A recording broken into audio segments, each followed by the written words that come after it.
very, very few things that can go into that top side, or even a mid lane that can deal with such a potent threat. Yeah, the flexibility as well is huge. It's going to give you that difference in the draft bucks, as I like to call them, as you're just trying to look for things that you can flex around. You still have that damage potential, that strength. You'll be looking at that double ADC composition, because we don't see Lucian in the bot lane anymore. But I really want to see where Rogue Warriors pick up here as a second pick. Oh, there it is. Don't even need to question it. ZWuJi going to get the same carry. Yeah, again, we're seeing it's such a powerful pick. It's such a powerful ADC that's able to keep itself alive and just works out very, very well. And for the side of Rogue Warriors, it just kind of, it's the same draft as first time, but this time they've swapped out the Renekton first pick for these, for the Lucian. And I feel like if they're going to go with the exact same draft here from Ultra Prime, it's not going to really work out. I would prefer to see Irma maybe on this set into the mid lane, and maybe put something like ZWuJi, or sorry, not ZWuJi, ZS on the Nocturne, just to try and change it up a little bit. They are going to have a little bit more priority now this time around onto their jungle pick. I do like this. It does set them up a little bit better to kind of, you know, make that kind of early decision, but I still maintain that the Rumble Sett combination is objectively better than the Rumble, or the Sett Lillia, but we'll have to wait and see. Yeah, and you know, Hacker gets one of his most played champions, something he's really comfortable on at least, so maybe you get that aspect in there. I do agree that missing that kind of combo is going to be really rough, and you're also leaving a potential combo up on the other side. Yes, you don't have the Sett, but you still got the Rumble coming in for Rogue Warriors, which is going to set up their jungle really nicely, and now they get to kind of pick and choose how they want to do this, because they can still flex the Lucian to mid or top, so you still have a lot to play through there. You still got your counter pick available to you, and Ultra Prime just have to pick something that's going to feel stable to them at this point. They need to find things that are going to work for them in the early game. Look at that late game carry potential as well for Smlz, who just got his Kai'Sa banned away. So that's 3 ADCs banned away by Rogue Warriors. They know where the focus needs to go.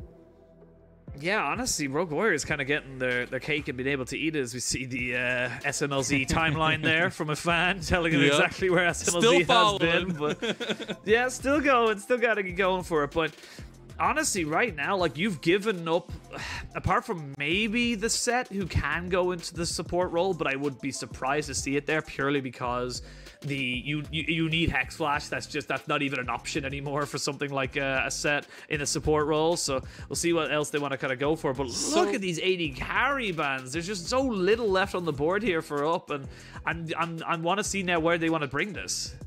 And what's funny to me is, like, you're still seeing the most.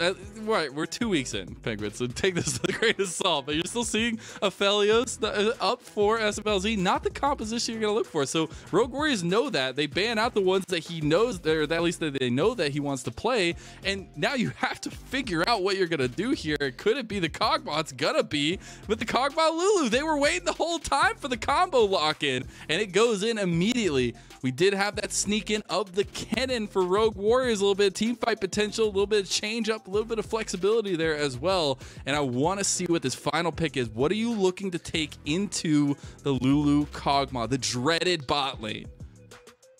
Honestly, I think there's not really a lot you can take into it at this point that would do exceptionally well with the Ezreal. Ezreal not known as a great, you know, all-in kind of support, but something that you can do is triple, quadruple down on this massive team fight engage. You run in with 8-9-1-7 on this Kennen, you get the slicing Maelstrom, and you come in with the grand entrance. It's going to be huge AoE damage, and if Smlz is caught, he is dead. There is no if, buts, or maybes about it. So this Lulu kog'maw is going to have a massive microscope on it. If it's going to succeed, it has to survive.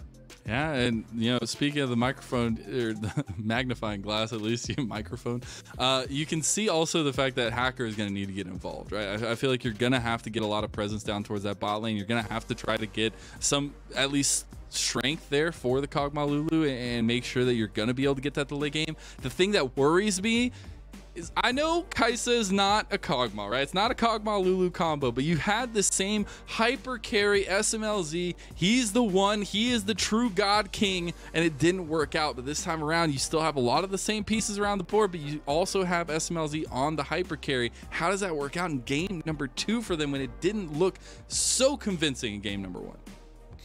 I think the big thing that's the difference in this game is that the hard engage as such from the side of Rogue Warriors is very much limited to a Kennen combination. The Galio engage is very telegraphed. Unless you're walking into Fog of War, you shouldn't be walking straight into a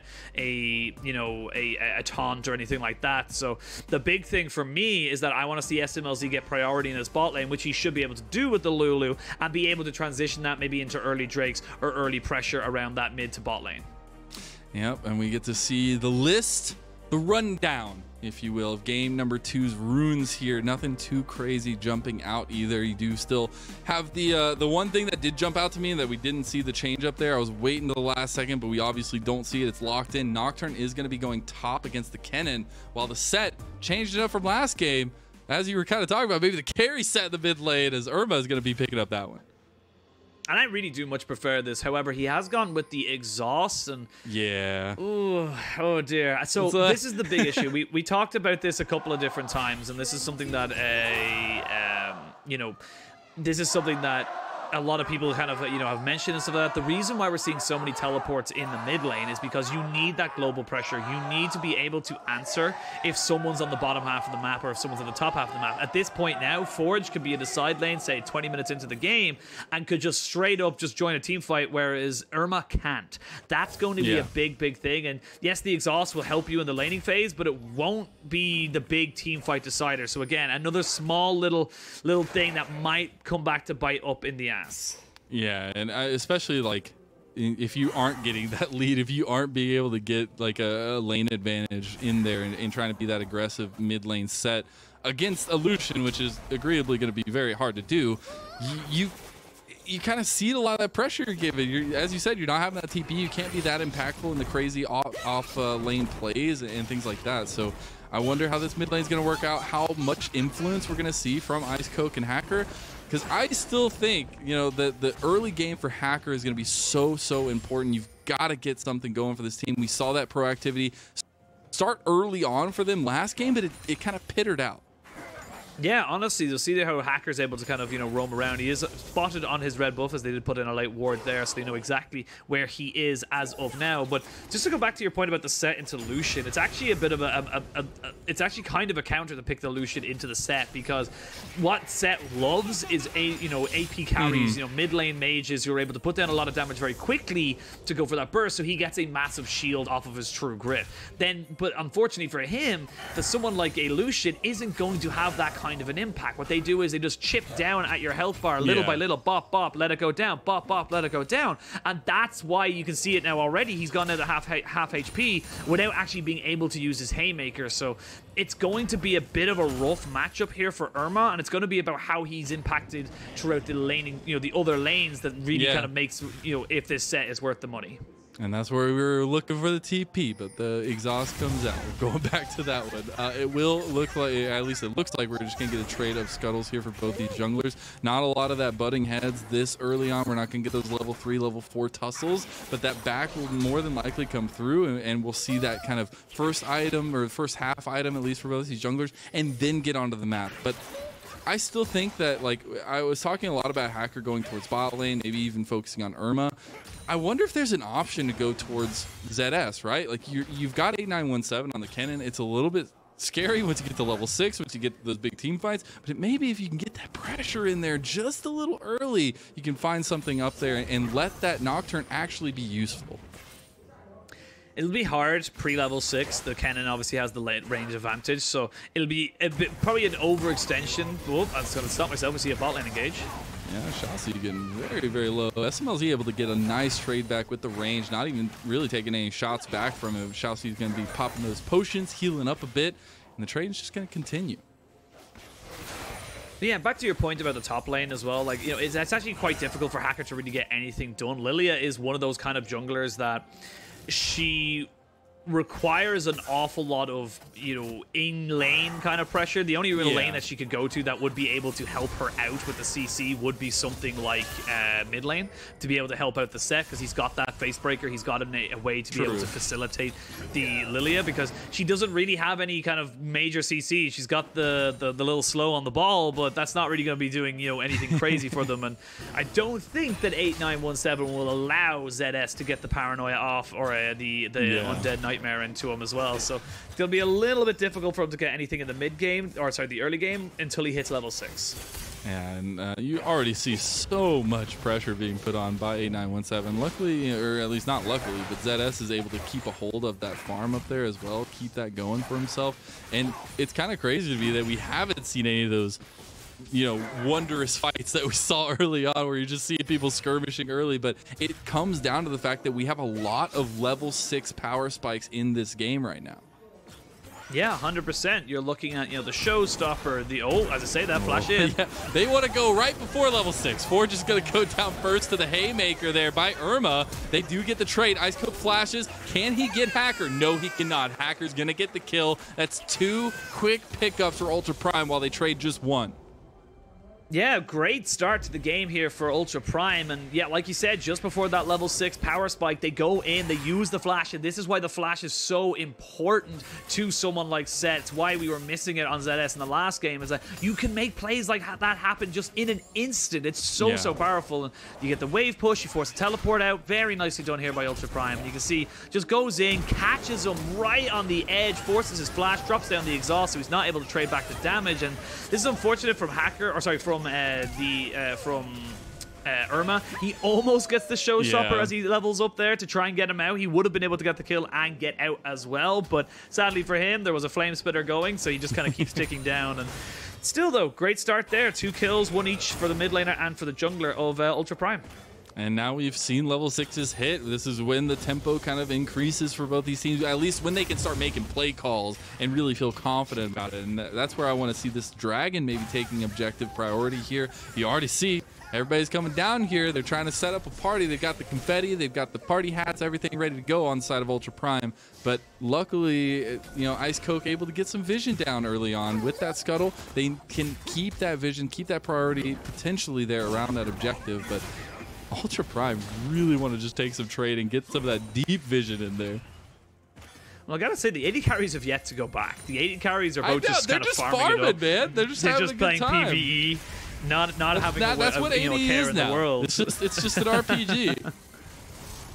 You gotta love it, but we can see there on the top side, ZS trying to get himself his recall off. He has got his paranoia available to him, so I'm curious to see now where he kind of brings that one up. And it's kind of the reason why we don't see...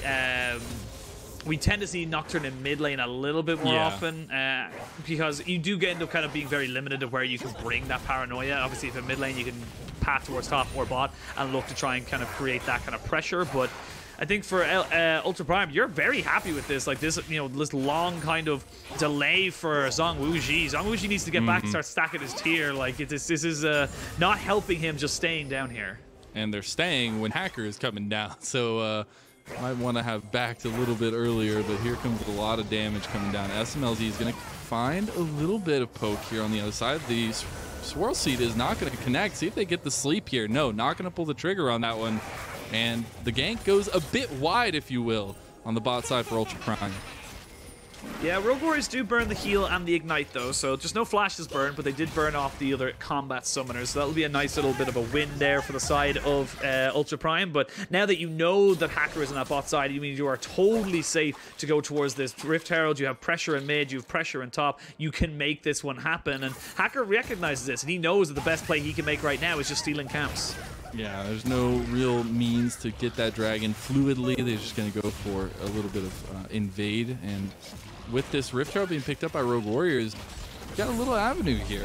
You can choose, you know, where you want to input some of this gold. But the thing for me is, like, the lanes are very topsy-turvy between mid lane and bot lane right now. The only one that's really getting a solid push consistently is 8917 in the top lane. So you've got to wait. You've got to buy some time. And you do have a lot of time with the Rift Herald to pull that trigger. But if you can kind of use that in combination of picking up another objective, especially around the dragons, that's where things really start to come together. Yeah, I think the dragons will be key as well. We see a lot of, as we mentioned, level 6 combat, kind of potency, if you will. The equalizer, the slicing maelstrom, the ultimate from the Galio as well. You come look on the other side for Ultra Prime. You've got the lilting lullaby, the paranoia, the showstopper, and of course the wild growth for a little bit of disengage. So there's a lot of different options here for both sides, and whether or not they feel comfortable going for this fight. And as the bot laners are probably going to hit 100 CS before they go back. That's probably. I wasn't gonna say, maybe at first for me at least, as it's kind of nuts to see this going so long down the bot lane. But finally, Rogue Warriors do decide to get that back off. They're gonna be able to get a Sheen and a Tier and the Lucidity boots there for ZWuJi. So it's gonna be a nice little back. And I'm sure after this wave pushes, Smlz will try and get that back as well. So I really want to see what this means for both these bot lanes, how much more aggression we see by the two, and where else we see that pressure kind of leak out for either one of these squads. Yeah.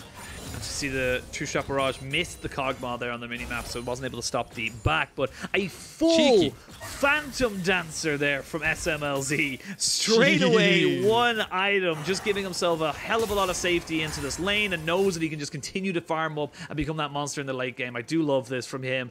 And we are seeing it a little bit more. We are, we're seeing the kog'maw rush the Phantom Dancer a little bit more often rather than going towards that Immortal Shield Bow or even the Wit's End. It's just kind of seeing a little bit more of an adaptation to make sure the kog'maw can be that monster in the late game.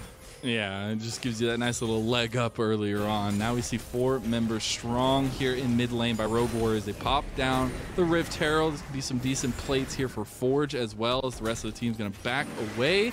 And maybe looking at transitioning this into a dragon as all 4 members coming down that way. But I don't know if that's necessarily the play call here, as everybody from Ultra Prime is starting to swarm. And you are getting Smlz coming up from the bot lane as well. Yeah, a bit difficult there with Smlz obviously on his way up as well. So Ultra Prime, oh, the Nocturne almost popped the top the side. 1v1. Oh, the slicing maelstrom has to flash away. 8917 getting 1v1 by ZS in the top lane.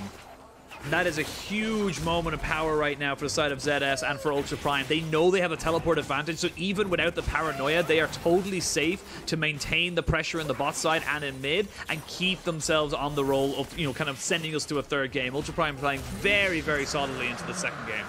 Very different from game number 1, where they were buying into the craziness I felt like the Rogue Warriors were putting down. This time around, a little tried and true action coming through. Not as much, skirmishing. They've got their objectives set up. They got their first dragon. They were able to get the lane priority where they needed to. And to top it off, it's like the cherry on the cake is, or on the ice cream, whatever it is, this 1v1 that we're seeing a replay of right now. Yeah, and you can see there just how powerful the paranoia can be. And actually, funny enough, the paranoia lasts a little bit longer than the slicing maelstrom. So something I didn't even notice about that is that you could just pop the paranoia, see if you can get the slicing maelstrom out, and then as it's finishing, go in. So you have to be so careful there at 8917 to make sure you're not just getting baited with that engage. But with the Iron Spike Whiff, ZS is just straight up stronger in this 1v1, and really just kind of capitalizing the fact that the Q was down from 8917, wasn't able to stack up the stuns as quickly as he probably wanted to, and now with no flash, this Kennen needs to be very respectful. Yeah, I think the other thing for me is like being able to see the Nocturne getting something for themselves earlier on, and being able to get that advantage in the top lane now. You're still very worried about those team fights, right? But if you can get these advantages, it makes those team fights a little bit easier to deal with, because the wombo combo that could be possible for Rogue Warriors, the execution needed there is high, but you can still have some great strengths around team fights, around these objectives, around these barrels of fish that you have in the map around these objectives. So I think that Ultra Prime are really set up right now. They have a good strength across the team. You have to keep getting those leads. Yeah, again, we saw from the last game, Ultra Prime, a little bit flippant, shall we say, is the word I'm looking for, when looking towards those trades. As we can see, Rogue Warriors, they're looking to try and just make something happen. They're trying to see if they can capitalize. It's so difficult, though, to try and just take down this kog'maw Lulu, especially now that they've hit level 6. The wave clear is there with the Bio-Arcane Barrage, and of course the Wild Growth to keep anyone away from the side of Smlz. The one small kind of, caveat, I suppose, is that ZWuJi is getting as much of a free lane as Smlz is, and we've seen already how powerful this Ezreal can get. As you can see, ShiauC needs to be a little bit careful. You can see there, just with the W off, he's going to take so much damage. So much damage. ShiauC just has to get out of there. And, you know, with that little of a health bar, they're going to try to trade back with True Shot Barrage. Not going to hit anything. And Hacker is here just to clear out some of this, the vision that's been laid down by Rogue Warriors. And ShiauC is just going to have to back. So you still get this pushing wave, at least, for Ultra Prime, but still feeling really good as well on the kog'maw here with the Lulu backing it up. Yeah, it didn't waste any summoners though on the side of Rogue Warriors, and you have of course got the Galio ultimate, so you still can jump in and be, you know, there for your carry should they get into any particular trouble. But as you see, Hacker looking for going fishing, doesn't quite hit anything though, and not able to get the lilting lullaby. And you can see just the respect right now. It's going to jump in. Oh, he misses it. He flashes forward just to try to get the lilting lullaby, or at least the dust there to pop the lilting lullaby. Forge actually taking a decent amount of damage here. He does use the Gale Force forward. Cullen comes out as well. Irma's getting about half health, but he is the Sett. There's the equalizer. They want this so bad, but they're not going to go too far for it. They do get the flash out of Irma. That'll be revisited. Yep, they get the flash. That also means they got the pressure on the top side and the mid lane, so that means they are guaranteed to get themselves this Rift Herald. It is going to be traded for damage, if not the whole tower now, because they know that Galio is up on that top side. So Smlz with ShiauC just putting down the damage, and you'll see him just melt this health bar down very, very quickly. And this is what I'm glad to see. I'm glad to see it from the side of Ultra Prime. You know, it's a reactive kind of, the enemy team is doing one thing, we got to do another. We have to make sure we're not losing out on this trade, and the Rift Herald will be popped for the second time into that mid lane to finally take it down. That poor tower. It's just like, I don't want it anymore. He's 2 Rift Heralds on it. But they will get that for Forge. Getting the gold on the Lucian feels really nice at this 16.5-minute mark, because this is one of your carries, right? You pick the double ADC composition. Yeah, you have the wombo combo. You got to make sure the Lucian and the Ezreal can hold their own in damage. And they should be able to. Like, you've got yourself the Divine Sunderer now, you've got the Gale Force, you're able to open up that mid lane. It is, of course, known as the most important turret in the game, realistically, at the start of the game, because it opens up so much of that side lane, so much of the map. And I actually like this little kind of, you know, toing and froing we're seeing now from these two sides. Not super scrappy like we saw in the first game, but definitely a lot more composed and controlled as we start to see those 1 to 1.5 items come out for both sides. And what stands out to me completely is the switch up of the Nocturne and the Sett, just working out like night and day comparatively to the first game, Penguin. And that setup is huge. Getting the players on comfortable champions, on things that feel really good, where you can feel the comfort coming out from ZS and Irma. They need to put that to the, you know, put the pedal to the metal here with that and make sure that they can capitalize on it. The Dragon was baited out by Rogue Warriors, but they don't want to take the fight fully. Both teams, again, now it's starting to feel like game number 1, where you're getting everybody around mid lane, but nobody really wants to fight. ShiauC goes in, does get the taunt there. A lot of damage traded back there onto Irma. There's the paranoia. They found 4. There's the heroic entrance too, just going to try to get them off of the fight. ShiauC getting very, very low, but still is this Galio. Still has a decent amount of strength. Although that heroic entrance is down now, you're missing a big piece of the wombo combo. With that being said, Ultra Prime just take the onus to take the drag. Yeah, honestly, for Rogue Warriors, missing all the pieces of the wombo combo. No equalizer, no true shot barrage, no hero's entrance. You've got nothing to really make it work for you, so they have to give that one up. And that does mean that we're going to see the Ocean Soul and the Ocean Rift, but Ultra Prime, they just, you know, needed to drop the paranoia, need to try and just bait out one of those massive ultimates, and then they know they are in the advantage. Driver's seat, if you will. Trying to make sure you're driving to the right destination. But with that, you know, second dragon picked up, you still got a long timer for the next one. You got about 1:30 for the Baron as well. And we saw last game, at least the Baron was very contentious. A lot of times it ended up going either way, right? Where you had either Ultra Prime taking the fight, getting wiped up afterwards by Rogue Warriors positioning in front of it, not necessarily sure if they wanted to go for it. But as you were saying earlier, this game feels a lot more calculated by both teams, honestly. And we'll see if those extra steps kind of come through, if they're able to secure the vision around the pit, be able to get the dragons or the barons without taking too much damage or taking too much struggle, at least with it. And I think that's one of the hardest things right now, at least for Rogue Warriors, is like the go buttons are there for the side of Ultra Prime. And you've already seen it come through. ZS is looking like a miracle on the Nocturne. Not going to be up here just yet, but the Paranoia comes down. Irma getting very low. They flash over the wall with Hacker. There's the Paranoia onto Forge. Forge getting very, very low. Stride Breaker forward, and Forge is just going to go down. That's another quick double kill for UP. Honestly, that felt so strange for the side of Rogue Warriors. They were trying to hard force a pick there onto the Sett, and they actually completely whiffed the equalizer, though it didn't really make any big difference in terms of the health bar. And now, more gold in the pockets of Ultra Prime. You've got yourself a 3,000 gold lead, or 2,500 gold lead, and you're going to be able to kind of keep the pressure down. And this entire time, Smlz has been left unscathed. You can see here, Irma, he's just being kind of baited out. Forge goes absolutely crazy on him right now and just kind of misses. The equalizer does literally nothing in this entire fight, but knowing that you have got the extra damage with the overheat from the side of the Rumble means they're able to burn him down. But great move here from ZS, able to keep himself to pop down the fear, make sure he gets that kill, and they burn both flashes from the jungle and mid laner of Rogue Warriors. Yeah, that's what's so crazy to me is like the fear goes through Forge's flash. It's so unfortunate for Forge. Feels bad, man, but really, really nice for ZS to be able to capitalize on that. And you're still seeing the farm fest going up between these two ADCs. You're looking at two items here very shortly, and it's not necessarily the spike you're wanting to full game on, but you still have that strength coming through for these ADCs, and especially for Smlz, who is getting scarier and scarier by the minute. We talked a little bit about him in the beginning of the game. We saw the free lanes going either way, but now you really have to start worrying about this kog'maw as you get further into the game.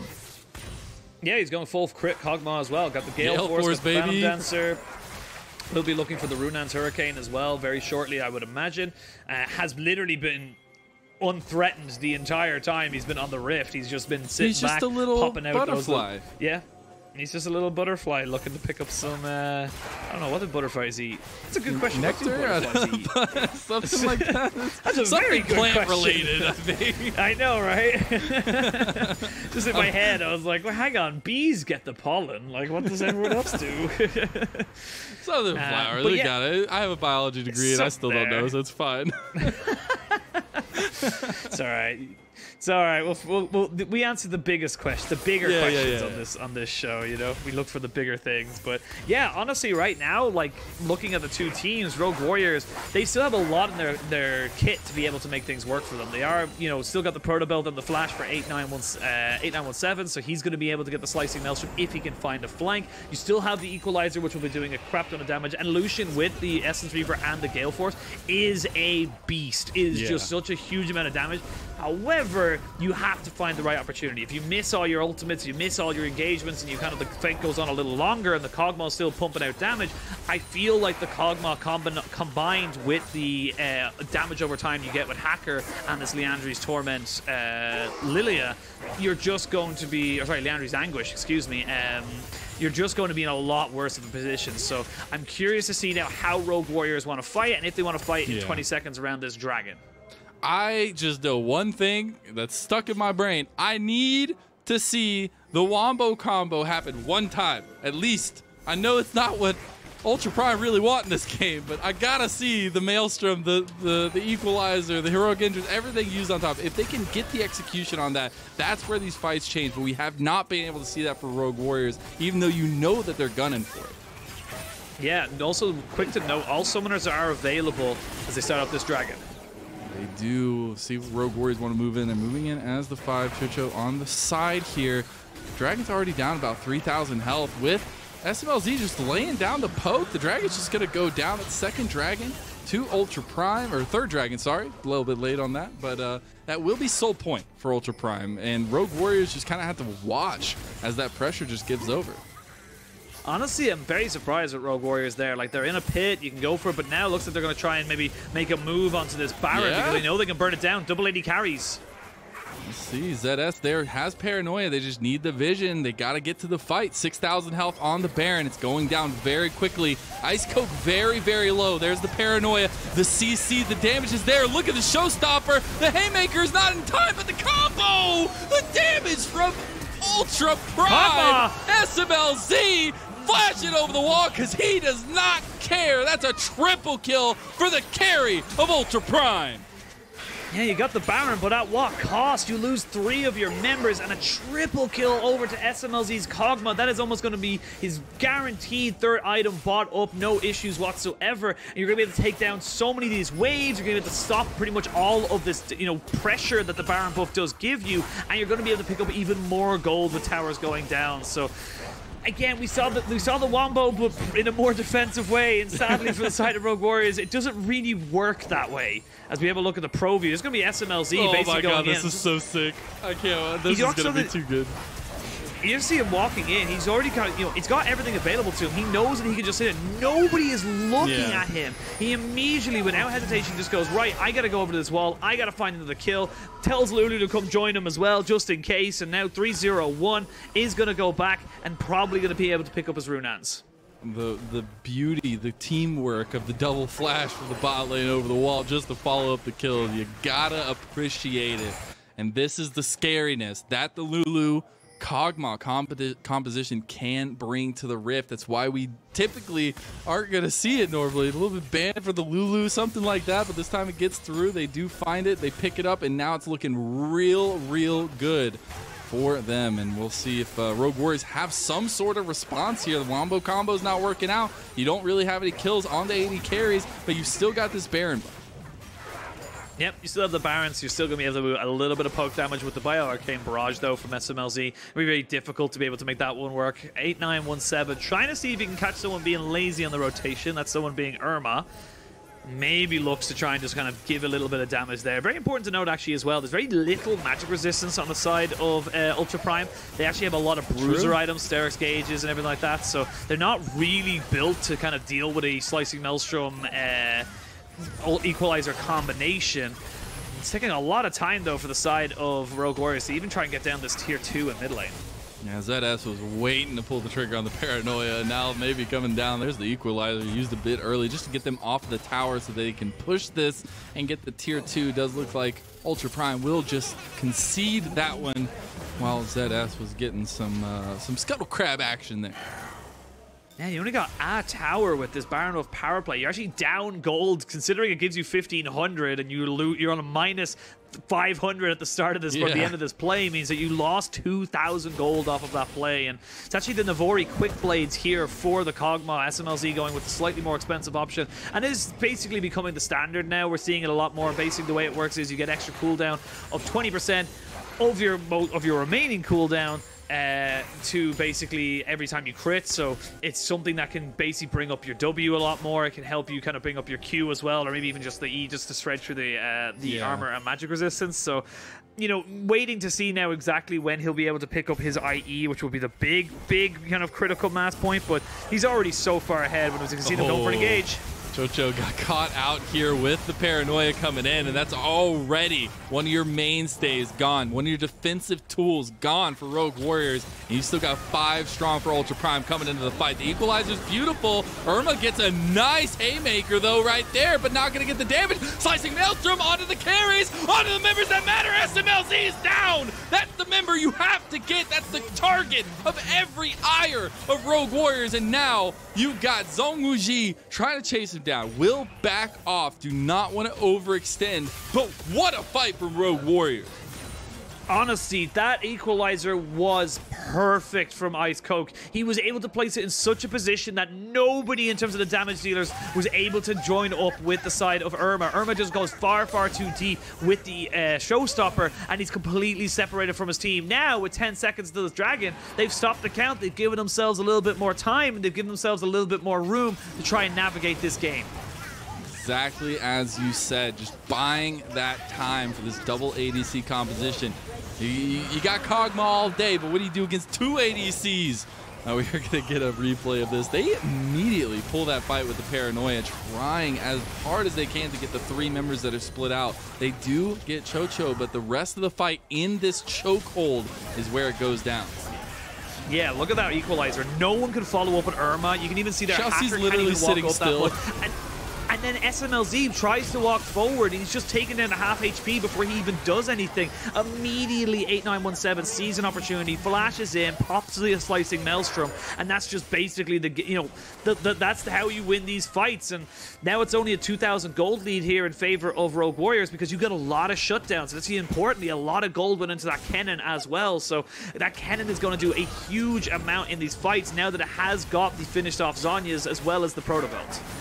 30 minutes in, just a little bit over or under 2,000 gold.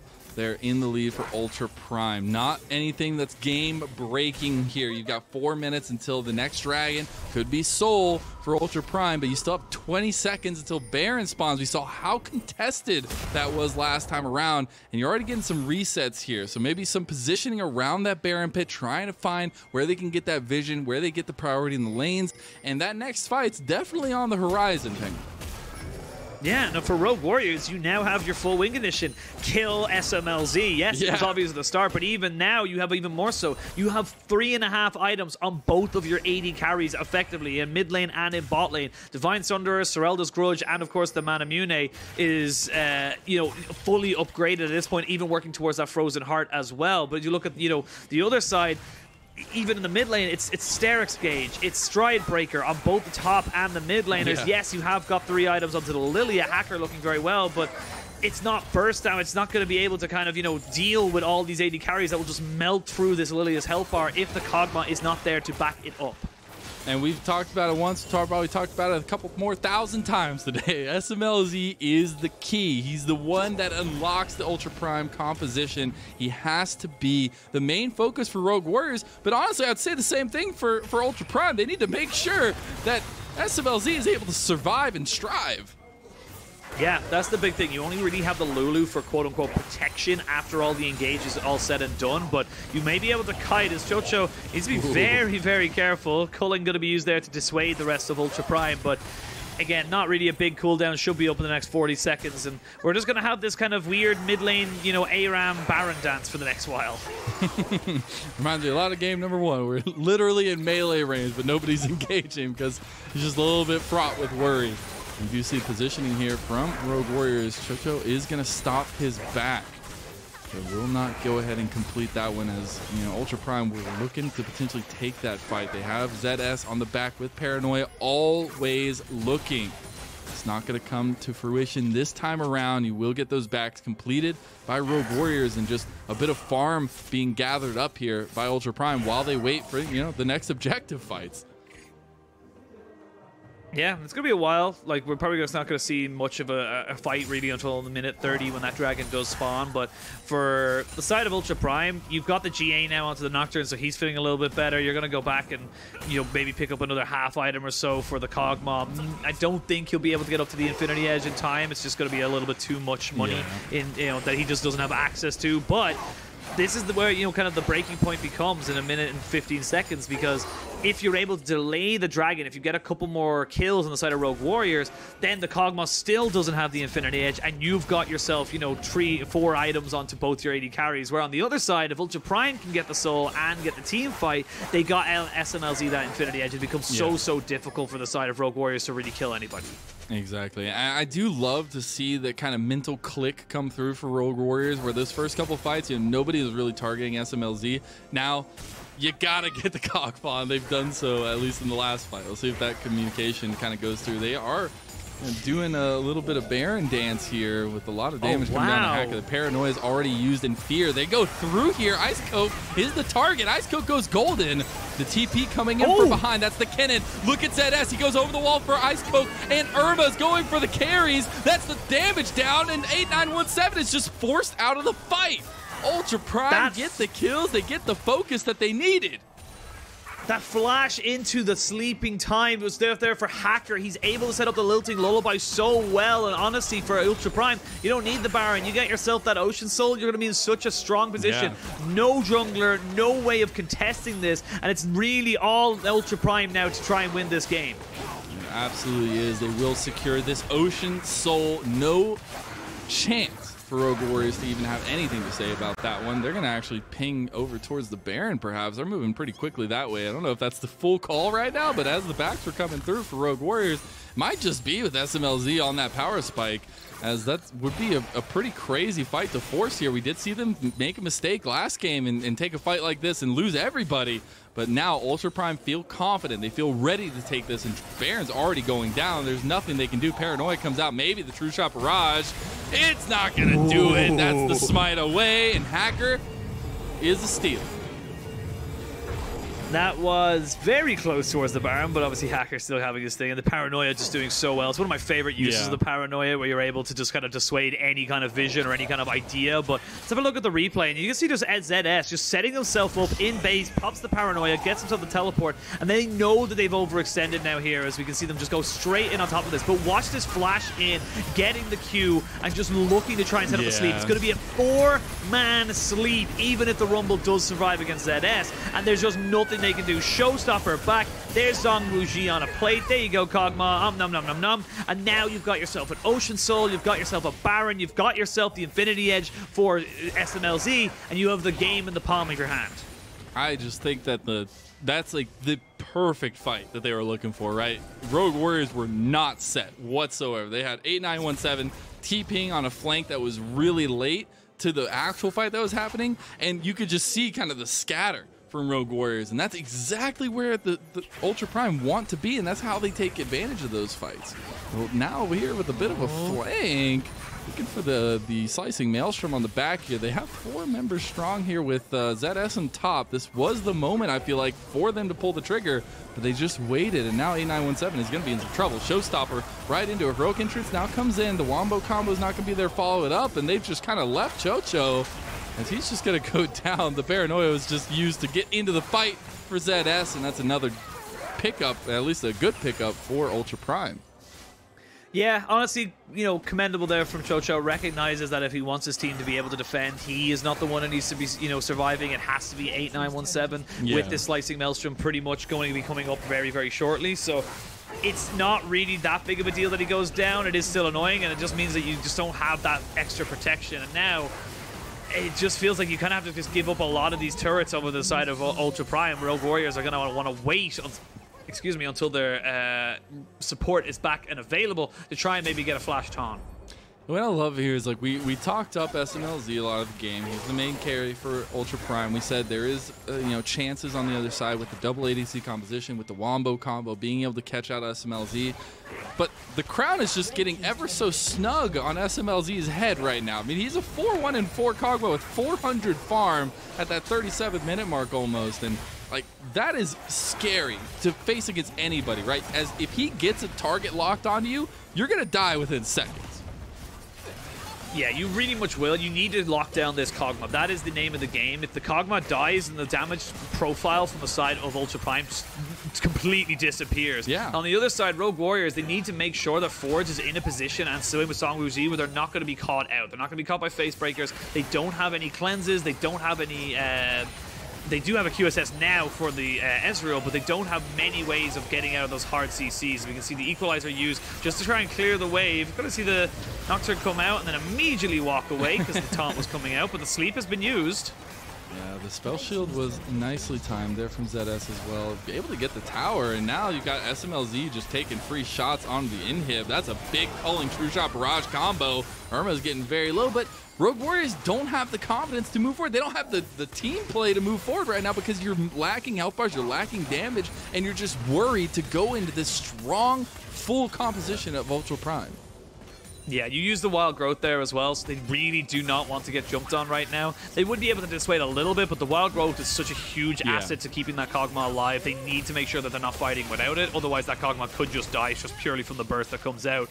It is a little bit of defense. They did lose an inhibitor in mid and an inhibitor turret in top as well, so a little bit unfortunate there for Rogue Warriors. They have 1.5 minutes until Elder Drake spawns, 2 minutes until the Baron spawns, and that's where you really need to be trying to see if they can make this one work. They've got 4 items now onto both their carries. They've got themselves, you know, the Cosmic Drive as well for the Kennen. There's a lot of damage here, a lot of massive, you know, damage profile in general. You even have the Oblivion Orb here for the Galio just to try and cut down some of that healing. So you know, this is it. You need to try and fight at this, and even then, with the TP available to ZS, actually no, it won't be for a little while. I don't know if they've got the timer on that. They will be very afraid just to leave their base.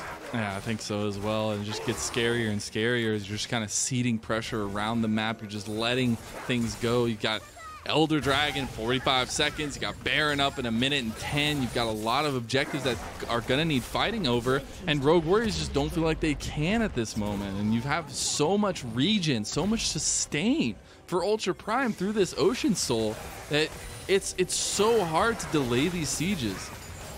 Well, the thing is that they can fight, they just can't find the right fight. The big problem, as I say that, SMLZ. Wild growth, they find the combo, Flame Spitter's out. There's ZS goes on the back line, just gets taken out. IceCoke gets taken out as well by SMLZ. Look at that slicing Maelstrom, but it's not enough. The Rogue entrant's gonna come down. Chocho getting very low. Look at SMLZ, but he's not gonna go down because ZWuJi cannot hit other things that are not right in front of him. He has to pop his shots into Irma, who's just tanking up like a king, and now SMLZ is full health, just firing away as the beautiful butterfly that he is, and that's the 3rd inhib tower, now the 2nd inhib to go down in favor of Ultra Prime. They could look to just end the game here if they want to. Penguin, they've got kog'maw ready to go.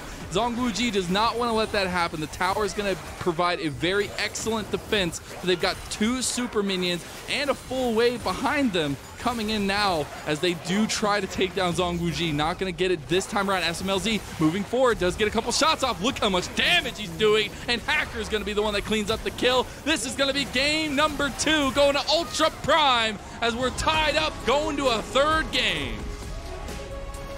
SMLZ gets down to literally single-digit health bar right there, but unfortunately when you have an Ocean Soul, a kog'maw, Lulu, and of course the Bloodthirster, which he picked up before that fight, if he's not dead, he might as well be at full health. He is just so hard to keep down. And Ultra Prime, they bring us to a 3rd game. Rogue Warriors not able to make their composition work, and we talked about how it was a much more, you know, slow, methodical start to this game. The